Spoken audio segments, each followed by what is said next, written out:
Начать я бы хотела поблагодарить правительство, членов Кабмина за то, что они сдержали свое слово и поздравили со 100-летием учительницу Чингиза Айтматова в нашем городском доме престарелых. Спасибо большое.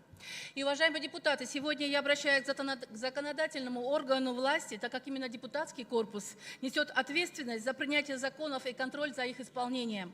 Я не собираюсь здесь никого учить, все депутаты политики с высшим образованием, и прекрасно понимаю, что сегодня происходит в стране. Но главное, за молчаливым согласием и сохранением чувства собственного комфорта депутатов в стране идет не просто борьба между командами двух президентов, идет борьба против системы законности.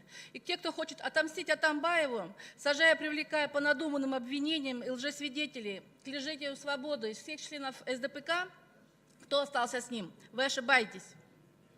Вы рушите все устои демократического принципа справедливости и привели к полному провалу судебной системы, так как судьи выполняют заказ, а не руководствуются уголовным правом.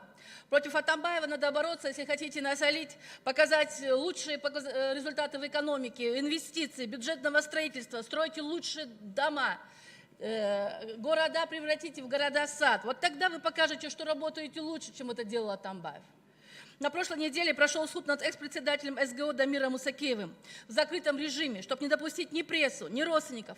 Сначала его обвиняли, что на 20 миллионов сом недвижимость у его 4 братьев и родителей.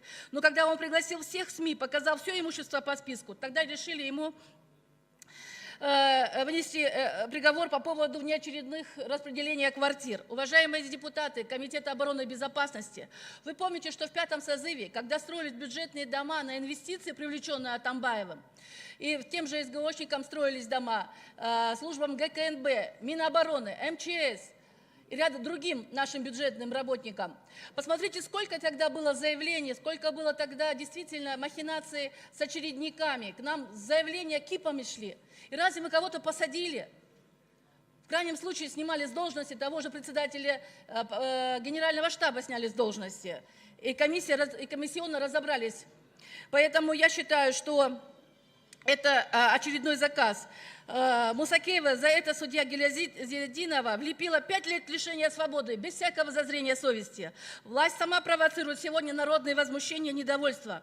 А мы сидим и делаем вид, что так должно и быть в правовом государстве.